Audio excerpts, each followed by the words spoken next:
Hello and welcome to the Uncapped Podcast, brought to you by Roasthouse Pub, one of Frederick's finest craft beer and culinary destinations, where great people come to drink amazing beer.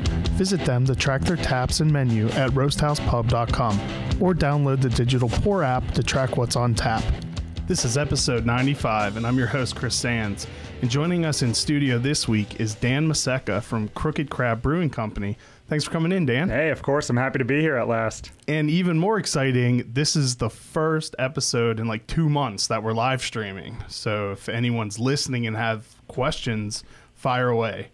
Cool.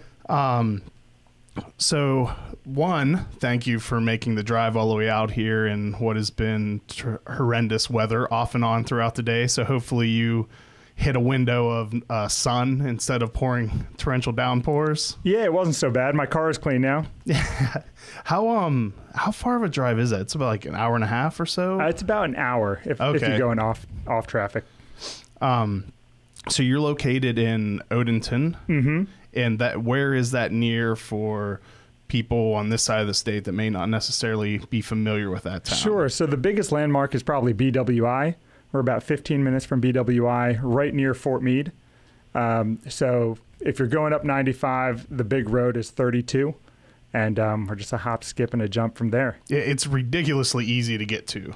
Yeah. If you just follow navigation, like it's a couple turns off the highway and super easy to find. Definitely. And a good stopover point if you're heading to Baltimore or Annapolis. We're just a few minutes from each of those. All right. So first, and I think we could probably all get an idea of where the name of the brewery came from. Right. But can you just give us a little bit of background of how you landed on Crooked Crab? Sure. Well, the three founders are all Maryland boys. And we knew we wanted to represent the state, and what's more Maryland than a blue crab? So we knew a crab was going to be featured somewhere in there, but what was going around that was a tough thing to come up with, and we started pitching ideas forever, and we would just text each other stupid names that we had. And what's one of the stupid ones? Well, what I thought was the stupidest one, when I found out what it actually was what turned out to be Crooked Crab, because Earl had texted me cooked crab, which I don't know what he was thinking. But I read it as Crooked Crab, which to me sounded awesome. Okay. And the second I said that, everyone was like, yeah, that is pretty cool. Because, that's much better than cooked crab. Yeah, I think so. That's stupid. Then our crab would be red instead of blue. Yeah. It's actually kind of amazing that we've gone so long without having a brewery named with the crab in the name of it. Yeah, I was kind of surprised, but we're happy to be what I'm sure won't be the last, but at least the first one in Maryland. So we have a reporter that works here that recently wrote a column about making fun of Marylanders with their crabs and the Maryland flag. So I'll point him out to you, and if you want to just slap him in the head as we go past. Sure. He doesn't understand the fixation of Marylanders with crabs and our flag. Oh, we're freaking proud. We had to... We had to hold back on putting the flag everywhere because we thought maybe that's a little too cliche, even though we really want to. But at least we've got the blue crab representing. It was funny when we were doing our graphic design, how many people from out of state didn't understand the nuance between a blue crab and just any crab, which we were pretty picky about. See, actually, I don't either, but I'm not a native Marylander. Gotcha.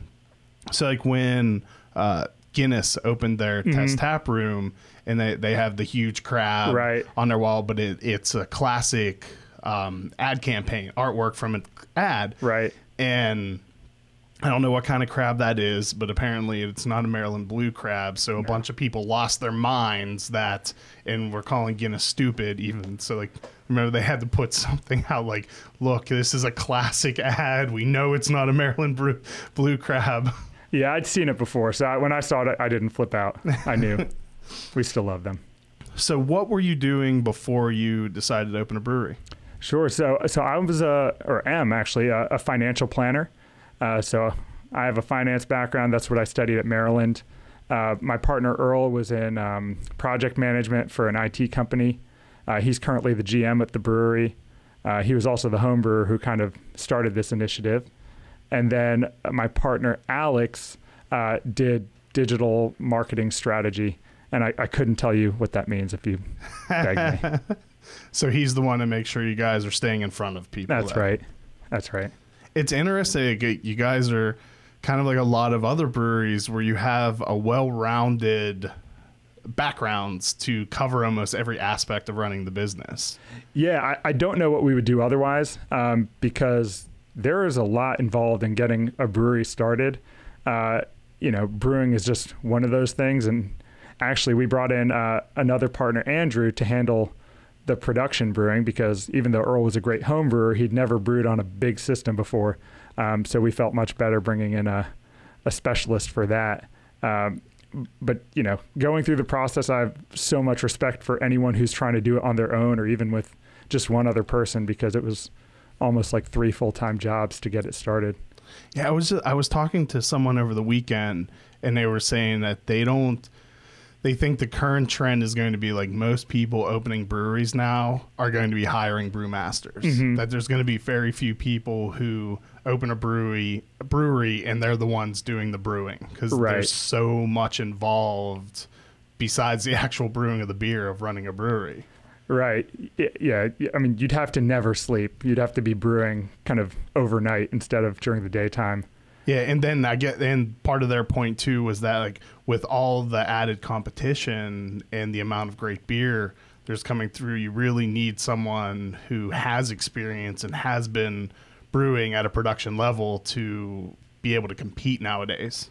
Yeah, and the beer consumer right now is also very picky, I would say. That's a nice way to put Unforgiving is the word I'm looking for. And vocal. Unforgiving and vocal. So if you're not coming out of the gate with like a heavy hitting product, it can be tough to rebound, and some people won't come back or won't give it a try. So it is difficult if you're starting out and, trying to put something new out there, because they're going to judge you immediately. And I think one of the great things about Maryland beer is we are having so many new breweries opening up with so many different kinds of products and experimental stuff that, it's always cool to find something new and see what a brewery is going to put out next, and, keep going back for more.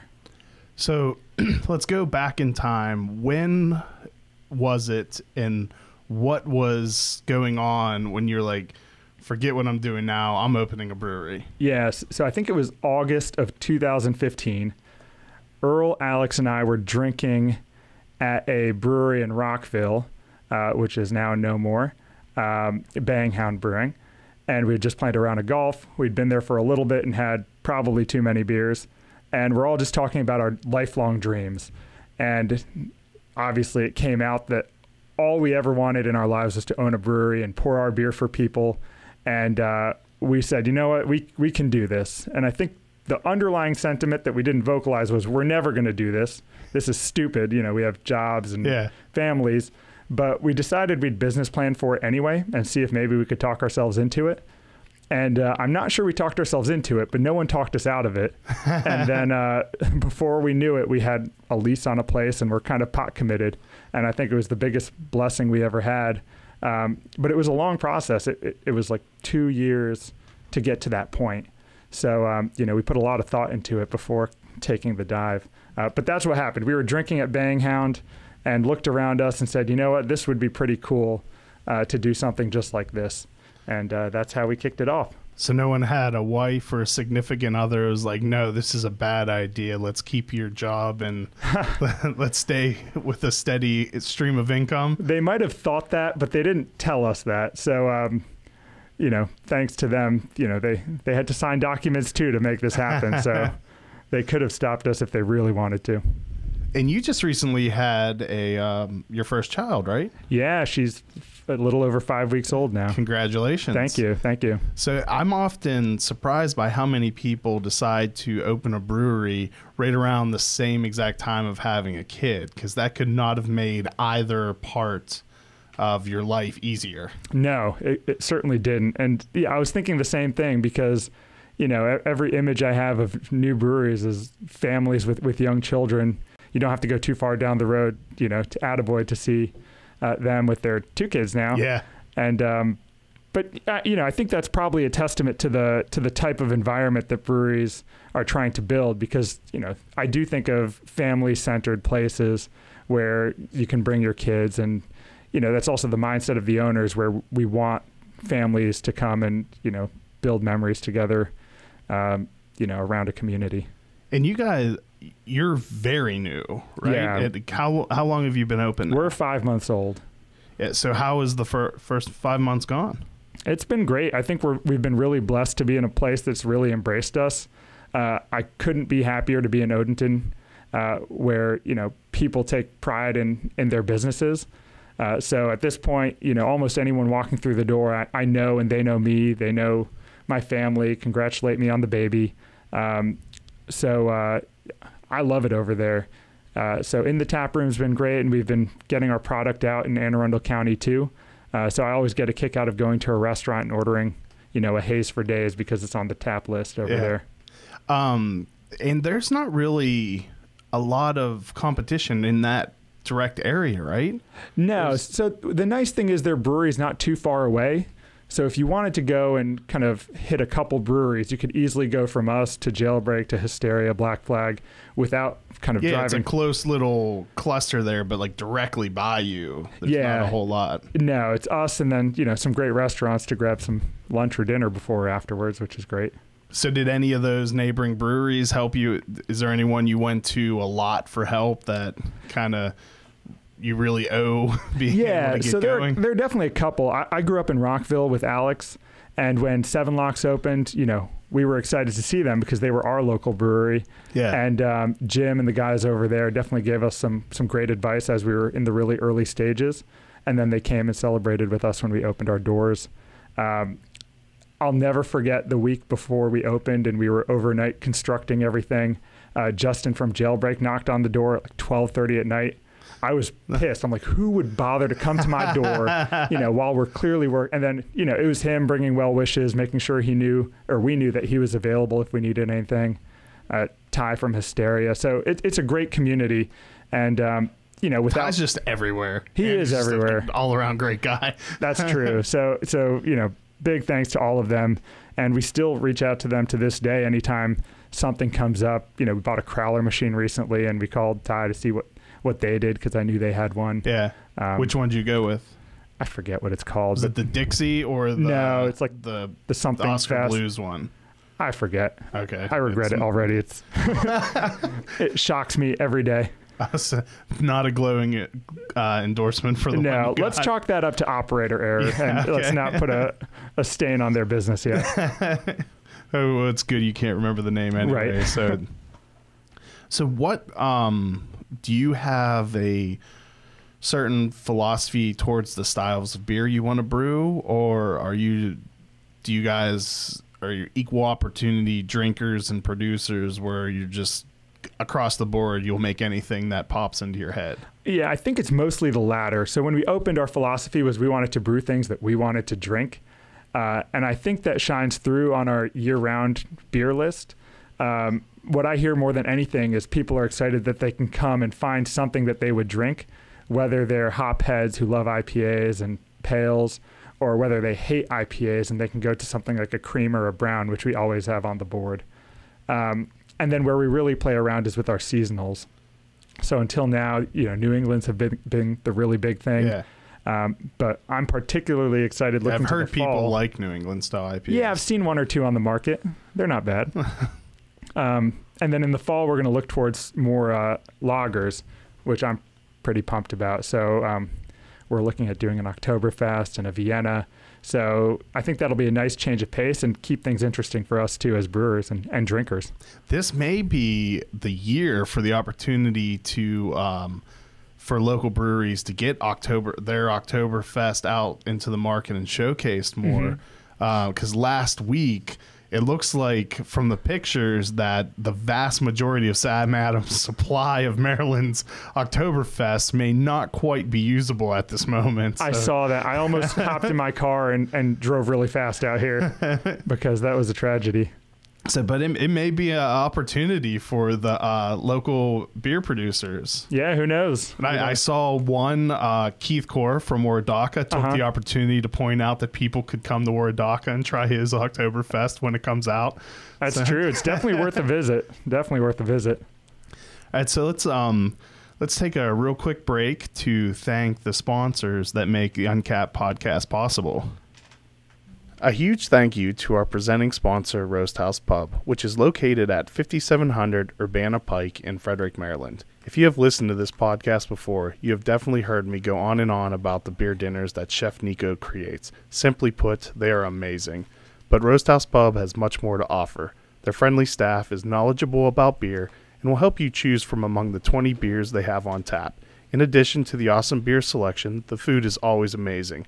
Make sure to follow them on Facebook and check their website at www.roasthousepub.com to keep up to date on their constant stream of events. And thank you to our supporting sponsor, Craft Alliance Packaging Solutions. Craft Alliance Packaging Solutions has been serving the craft beverage industry since 2012 and prides itself in helping their customers excel in a constantly growing industry. From concept to cooler, CAPS offers solutions to your packaging needs, providing mobile bottling services, technical support, keg repair, rental bright tanks, and much more. It is their goal to help you grow your brand and your business and make your product stand out. Be different, look different. For more information, visit capsbottles.com. So what size brew house do you guys have?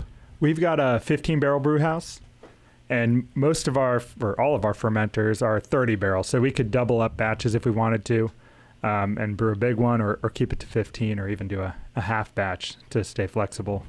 That's nice. So you guys went all in right off the bat to a big boy system. Yeah, we committed. I think kind of a blessing and a curse for a lot of people is, they start up and find success and then outgrow their system pretty quickly, which is great, but it also can be chaotic because if you're in the middle of running a business, to switch out your tanks can be a lot of work. But we also knew we wanted to be a production brewery.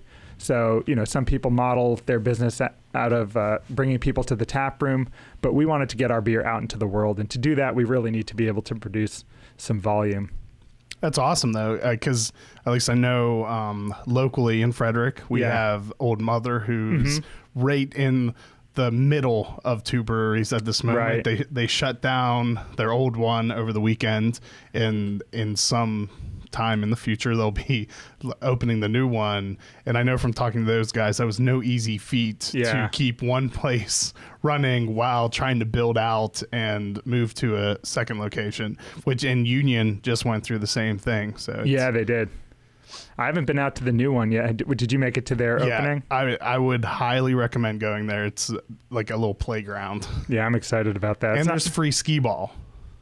That alone is worth going. I wish I could say I was good at it because it seems like something I would be very competitive at, but I don't think I am. I always hit that, whatever the 0.1 is, no matter how hard I try. So we were going to make a quick video of me playing it, and Graham told me, well, make sure you, I think he was mocking me to hit the 40. So just to shove it in Graham's face one more time, I took the opportunity to sink a 50 on the first try. Nice. You got to stop there then. I did, because that's probably the first time I ever have in my life. Right. So what is your favorite style of beer? And are you doing any brewing, or is it all the... No, you don't want me to do brewing. Andrew's the one who's... So you're the consumer of the group. Right, exactly. I think one day my goal is Earl, who was actually the original brewer of the bunch. I'm trying to get him to do a pilot batch with me and maybe test a recipe or two and get my hand in it. But I tell everyone, you don't want me touching the beer. I can clean a keg every now and then, but that's about it. I love almost all beers. The joke about me is I'm the guy who'll rate everything a 5 on Untappd because, what's not to like about most beers? And it's a very rare occasion where I find something that I don't like. And well, that helps to even out the people that go through and just rate everything a 1. Right, exactly. I'm on a mission. Yeah. Although someone explained to me, which I had no idea they did, because I did that for a while also, where I rated everything between a 4 and a 5. So I figured even if I didn't like something, I was giving it a 4 to offset people who are like, I don't like an IPA, it's a 1. Right. But then someone told me that Untappd follows what you're rating people and then does a weighted score. If you're someone that does all 5s, your 5 doesn't count as much as someone who gives a lot of lower scores. Cool. That's pretty interesting. Which on part of me thinks that's crap, but then I guess that was probably put in as a way to counteract the people who go and just rate everything down. Right. The best thing to do is I think it was originally created as like a personal reference, and now it's just a bragging platform. And I'm all over it too, so I can't trash it. But. I used to be much more into it, and now it's mainly probably laziness that I don't check into beers as often. Like I always think like, oh, I'll check into all these later, and then I never get around to it. Yeah, who needs that memory? I don't need a record of the 46 beers I drank in Charlotte. Well, yeah, and I guess in the craft beer climate, and especially now that there are so many local places, I almost find it to be less relevant because almost any place I go to locally, they're probably not even going to have the same things that were on tap a month ago. So unless it's their year-round things, and then I'm going to remember if I like that or not. Right. Because that's how I used it as a means to, when I went to bottle shop, to pick out new beers that I haven't tried, or if it was something I liked. But now everything I try, typically it's the first time I'm having it, so I don't need a reference point. Right. That's true. So I don't know, do you find is that the same way that you were using and the same experience you have with it now? Or? Yeah, definitely. I'll still sometimes hop on if I'm looking at bottles I've never had to see what the general public thought of it. But yeah, it's mostly just a habit that I can't kick now. So as a brewery owner now, though, what are your feelings on Untapped? I don't care. I think people should do what they want. I use it. Earl uses it. We all have fun with it. Well, do you read of course. The reviews? Anyone who says they don't is lying. You want to see what people are saying, but I think we don't put a lot of stock into it. I always joke with everyone about this one guy who rates all our beers between a 0.5 and a 1. Why does he keep coming back? I see him every week. So I'm like, you know what? Well, he's a regular and he's buying beer, so... Yeah, and for all I know, he loves it. But he has fun at the brewery, so I know who he is. And he's a good guy, and he's a good customer of ours, so who cares what he puts there? That's really weird. Yeah. Have you ever asked him why? No, I wouldn't do that. I'd be really curious to know why, if he dislikes your beer so much that he's there Does he leave, like, comments also? Or it's always just a number? Maybe he rates everything from 0 to 1. Yeah. He loves Leinenkugel, so maybe I know what his palate is, but... we don't have that. Your beer is definitely different than Leinenkugel. Yeah. Power to, man should know what he wants. That's really interesting, though. I would expect someone who's consistently rated a brewery so low that at some point they would stop going there. Right. But Terry, you keep coming back, man. I'm happy to see you every week. So we usually save this towards the end of the episode, but now that we're talking about reviews, what's the worst review you've received in the last 5 months? Where you just looked at and you're like, come on. So it's actually a good story. So early on, someone had tried our Haze for Days and said it tasted like toilet water. I'm like, wow, that's pretty extreme.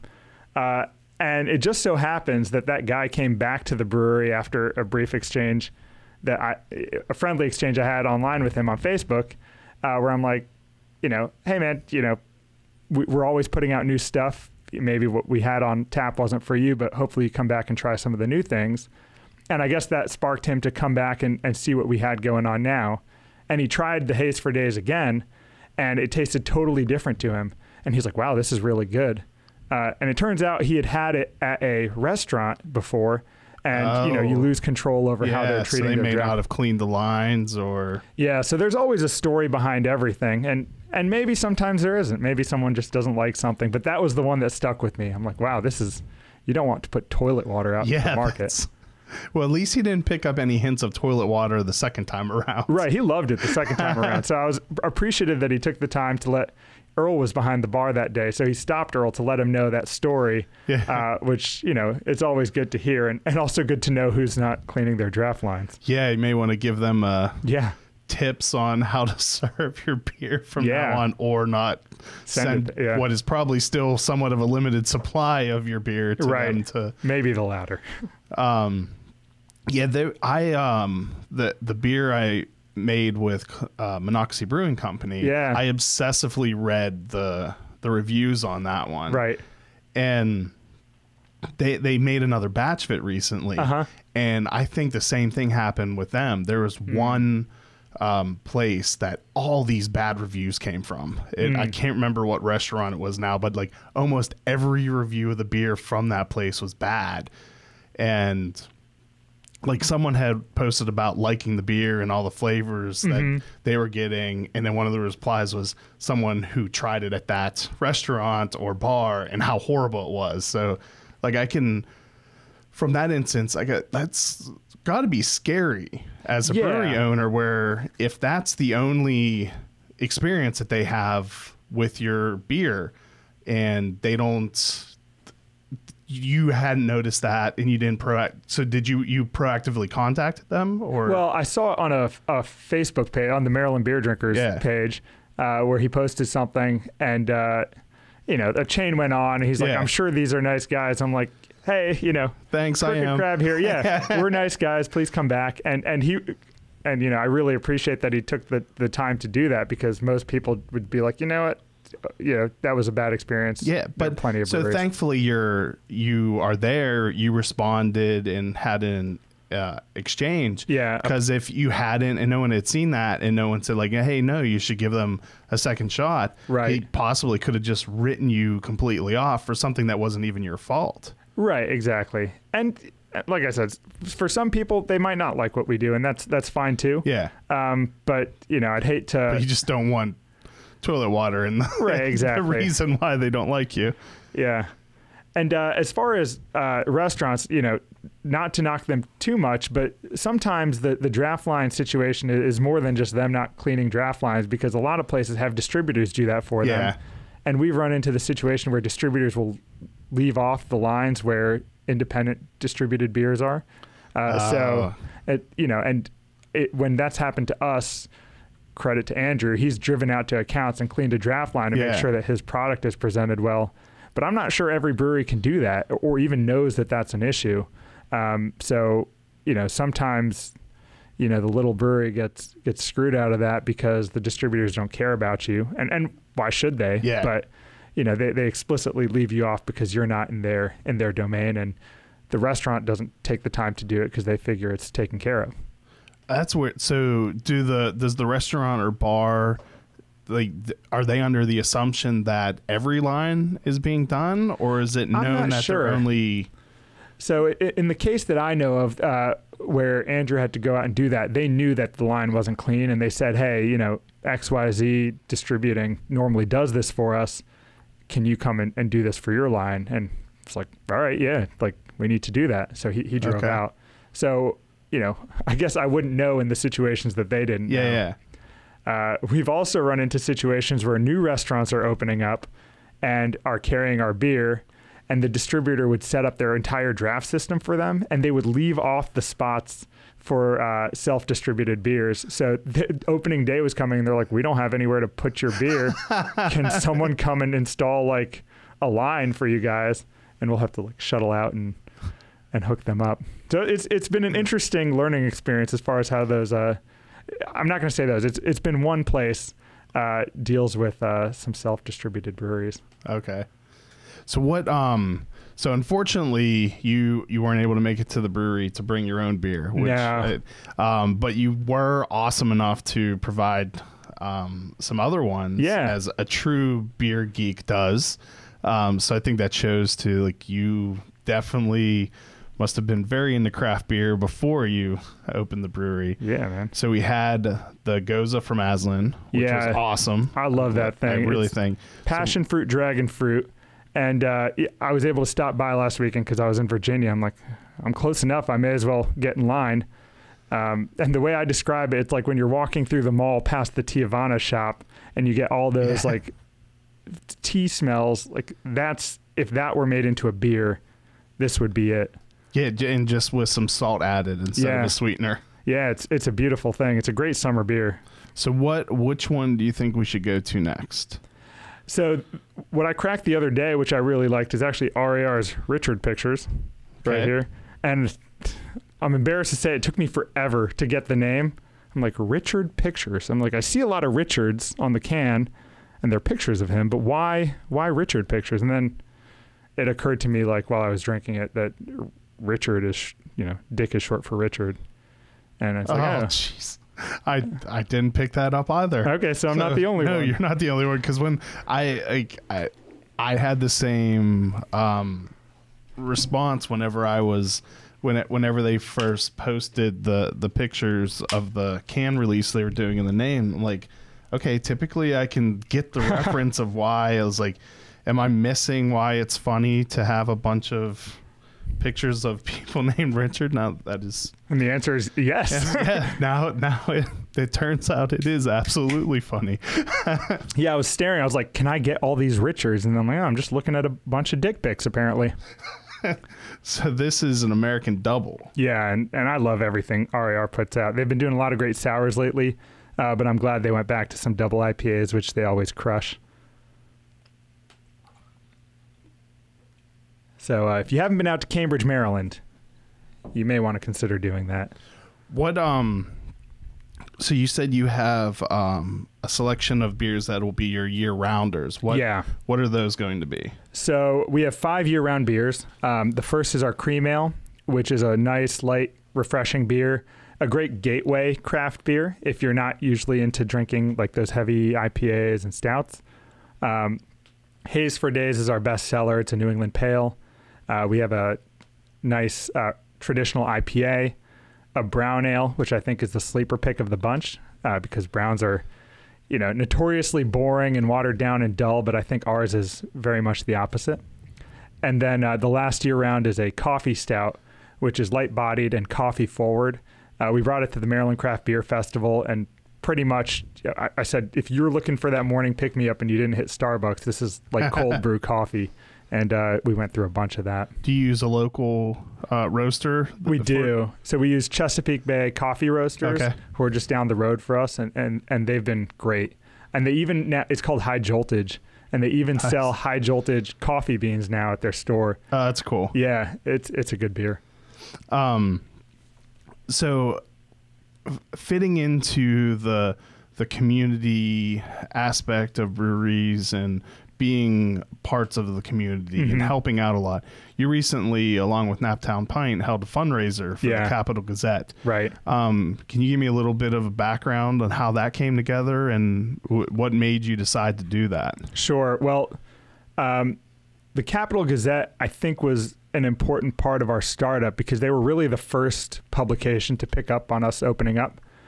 We were the first production brewery in Anne Arundel County. So they wrote about us early on, and we always appreciated them for that. And they've always been a big place that covers craft beer locally. So they were always special to us. Liz also has been a big part of our brewery from the beginning. We did a couple podcasts with her, and being the Naptown Pint girl, she was always eagerly awaiting a brewery to open up in her backyard.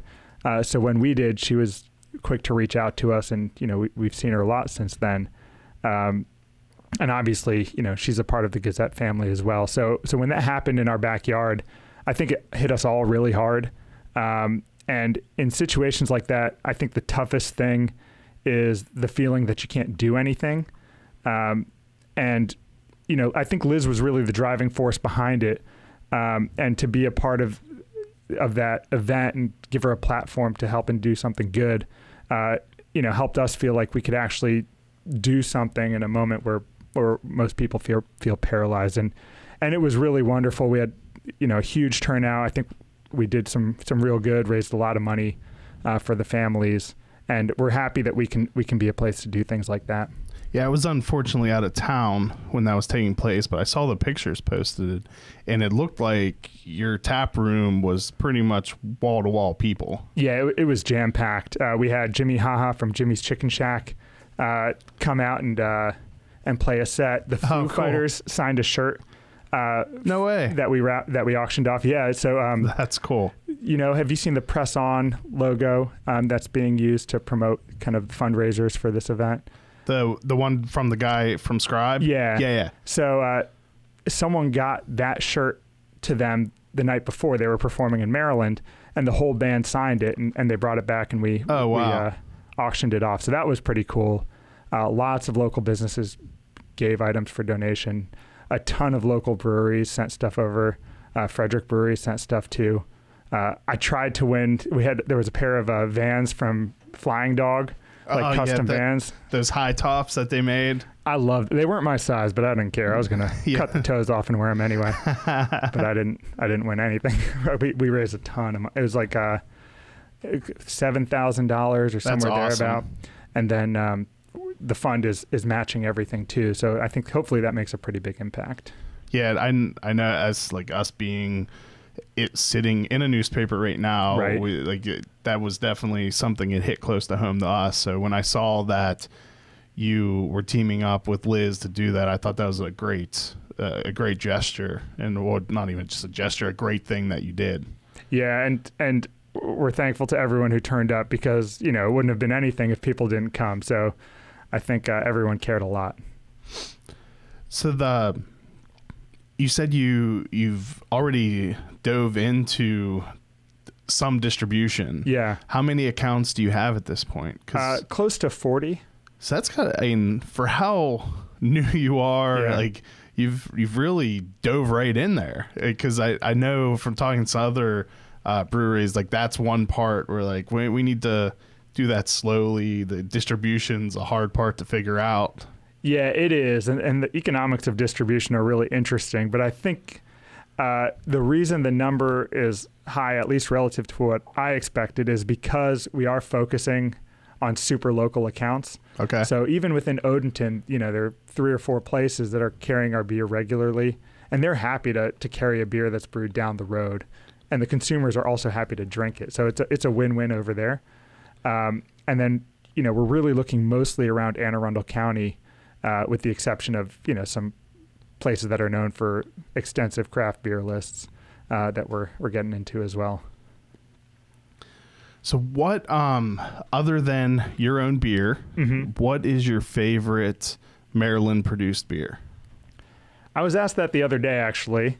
If I'm buying something off the shelf, I'll go for an RAR Nanticoke Nectar every day. It's a popular choice. Yeah, and if you find it fresh, and you actually do, I'm shocked how many places carry Nanticoke that's brewed like that week.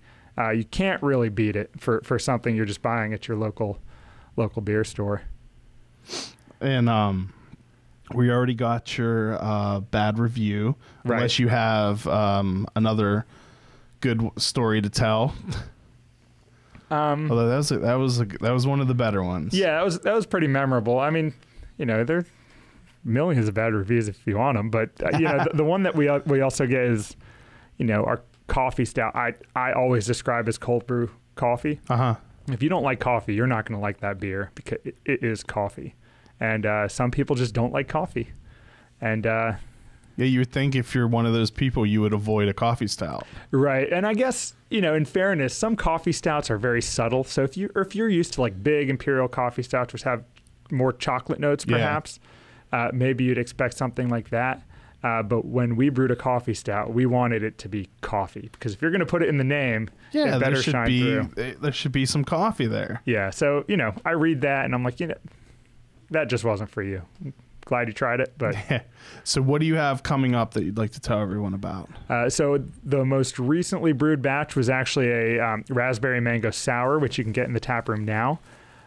Coming up next, actually, it was today or yesterday, we brewed the American Fruit Ninja Warrior, which is a New England style IPA. It should be great with very bright fruit notes. It's inspired by a ghost tap that we did a couple months back, where we ran our Haze for Days through a Randall with all sorts of fruits. And people were pretty stoked about that, so we decided to brew a real batch of it. Nice. And then in the fall, we're looking towards lagers. So, come September, October, hopefully come by the brewery, get some Oktoberfest, and celebrate fall with us. Hopefully you don't have any trucking accidents with yours. The trucking accident would involve our forklift, our little van with 250,000 miles on it. So who takes care of the sales when you're going out in the area? It's really a team effort. So Earl does a lot of sales. We have a guy, Tony, who's been a part of our brewing family since early on, who also does sales. We'll go out, and just anytime we're anywhere, we make sure we chat up with the bartenders and the people who own places and make sure they know that we're around and that, we'd be happy to drop beer off. And we're a small self-distributed brewery and hopefully easy to work with. But I guess I would always say that, but I'll let them talk to you. So tell everyone one more time where they can find you. The physical address, virtual addresses, where should people keep up to date on everything Crooked Crab? Gotcha. So 8251 Telegraph Road in Odenton, Maryland. Come on by. We're online at www.crookedcrabbrewing.com. Instagram, Facebook, Twitter at Crooked Crab Beer. See all our upcoming brews. Our food trucks, our bands, everything is digitally available.